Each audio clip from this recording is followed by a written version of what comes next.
turn to Mr. Billingsley. As the Principal Deputy Assistant Secretary of Defense for Special Operations and Low-Intensity Conflict, your office had policy oversight of the Special Mission Unit task forces in Afghanistan and Iraq, which were composed of Special Operation Forces in charge with finding WMD and high-value targets.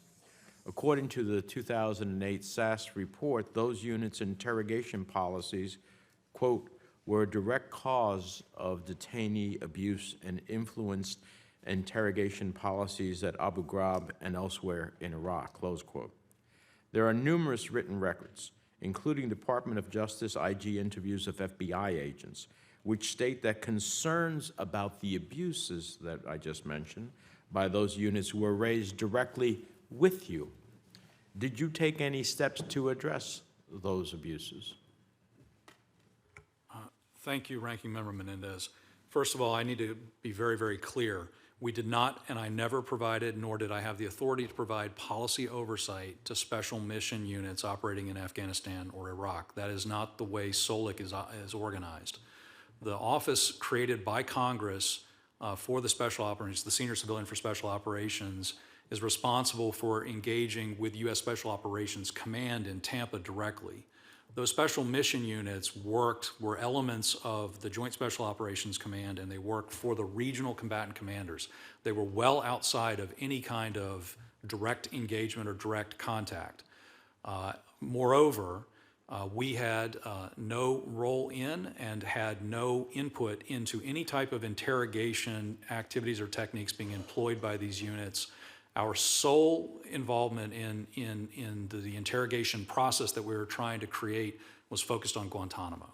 But you were directly told that there were concerns about the abuses of those units. What did you do? So, Senator, thank you. It came to our attention, I don't know that we were told, it came to our attention that actually in the case of, I believe, an individual in, may have been Bagram, that there had been a death in one of these facilities.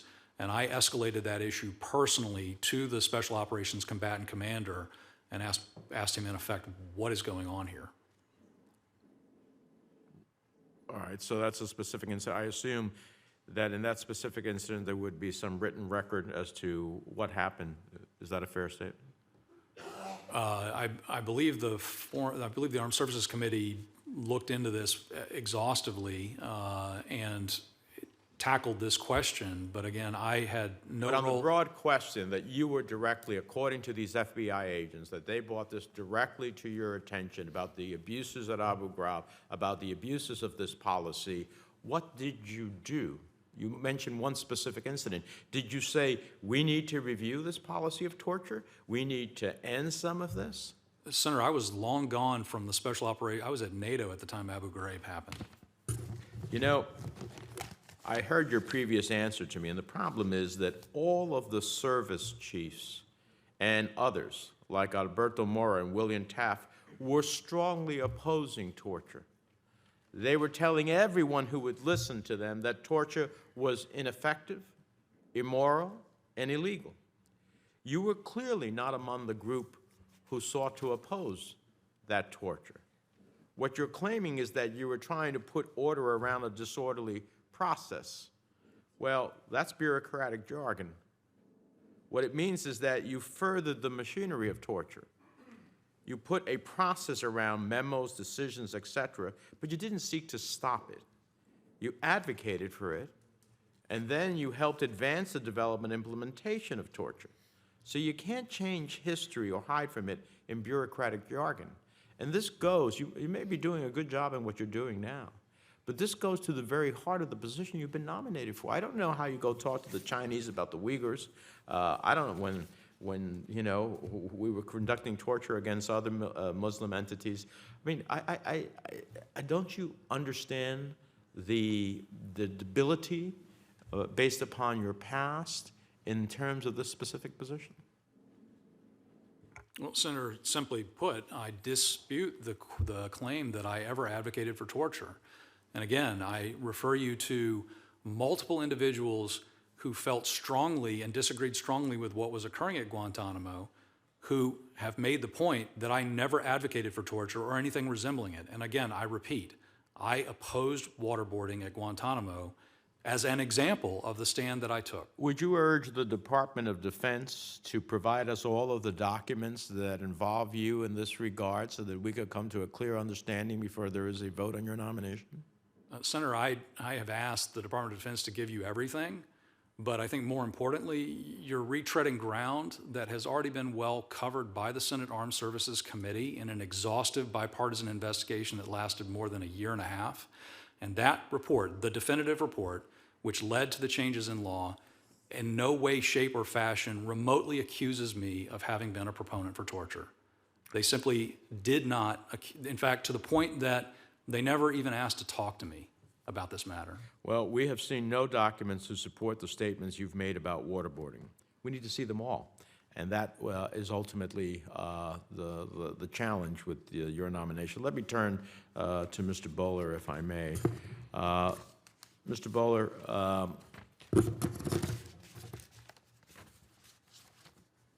I want to know from you whether the committee passed the BUILD Act because we saw the need to modernize and expand our development finance capabilities. As you noted in your statement, it's critical that the DFC offer an alternative to state-directed investment. There's a lot of expectations here, but as far as I can tell, the administration is asking DFC to take on all the new requirements of the BUILD Act with essentially the same resources as before. How will you deliver under those circumstances, and what can we do to help? Thank you for the question, Senator. First, I'm a big believer in using what you have, and I don't see DFC as independent of other U.S. government agencies. I think it's a great opportunity to work very closely with USAID, with our missions, with our embassies internationally. I think you rightly identify we lack boots on the ground to a large extent. We have 300 employees. And so it will be critical to use and leverage our other partners like USAID and state. I'd also note, I think there's a huge opportunity to partner with our allies to work together to counter China and other autocratic governments.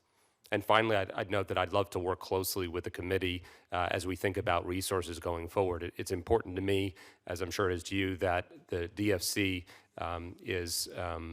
comes into being as this Congress intended, and I would work closely with you to ensure that. Can we rely upon you, if confirmed, to answer truthfully when you're asked a question, for example, such as resourcing?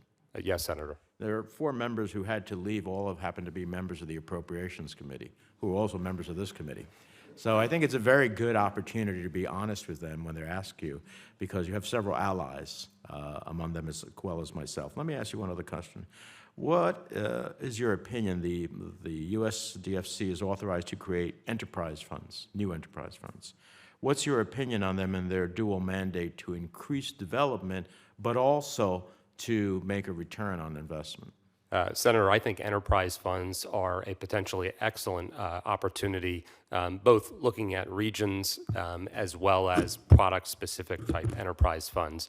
And I think the new DFC could be a tool to operate them in an effective manner.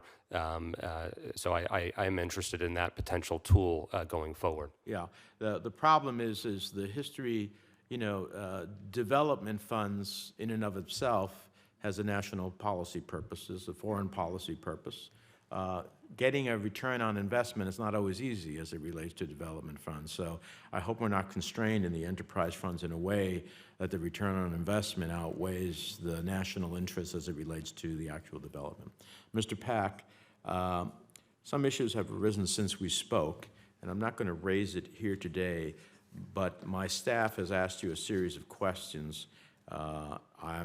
I want you to state for the committee, do you commit to providing the committee prompt and complete responses to those questions, as well as any follow-ups before we advance your nomination to the full Senate? Senator, I did get those questions yesterday afternoon, And the extent and breadth of the questions made it impossible to answer quickly. They require adequate research, consultation, going back over some relevant documents, but I absolutely commit that I will get you the answers as expeditiously as possible. And I take the questions seriously, and I'll put in the time and energy to get them to you as quickly as I possibly can. Well, I appreciate that. That's why I'm not asking you today. I don't expect you to have the answers, but I do want a commitment to get them. Finally, this is an incredibly important position. The chairman and I were talking about this entity and how important it is. And you and I talked a little bit about this, but I want to establish it for the record. Much has been made of your collaboration with former Trump campaign advisor Steve Bannon. In 2017, you penned an article titled, quote, "Will Steve Bannon help break the left's monopoly on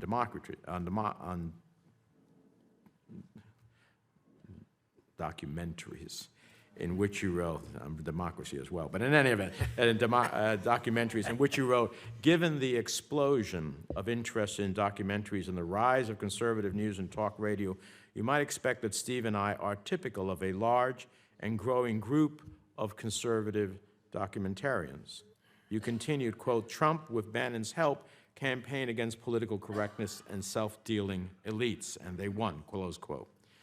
Now, my question based upon that is, how can we expect someone who has publicly embraced his role as a conservative documentarian to steward an agency that is charged with supporting independent, politically unmotivated press? Senator, well, that article, that op-ed called for diversity in documentary programming, something I still believe in. But I think you should look to my track record. I've worked at other institutions, and I've had the same political views, for example, the Corporation for Public Broadcasting, where I had a charge to assist programming and reflect the highest journalistic standards and a diversity of opinion. I cited in my opening remarks America at the Crossroads, a series that I initiated at the CPB that was 30-plus programs that dealt with post-9/11 issues from a variety of perspectives. I did not try to impose my views on the filmmakers, and they were very well received, and they did not have my views enforced upon them.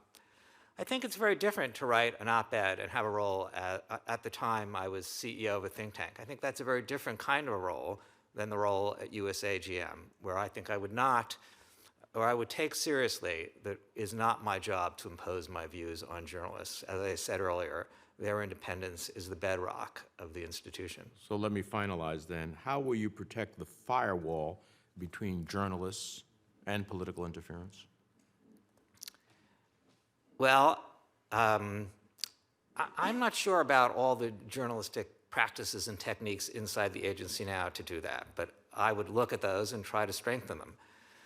I guess it comes down to that we need to say no when you get a call from somebody, a political person telling journalists what to do. But I will look for ways to make sure that Are you journalists capable of saying no? I think so. I have said no before. Well, there's going to be enormous pressure at times here. And regardless of the quarter, I don't care, it's the ranking member of the Foreign Relations Committee, the leader of the Senate or the House or the President of the United States calling and saying, you need to have your journalists tell this story in this way. That's not what broadcasting is across the globe.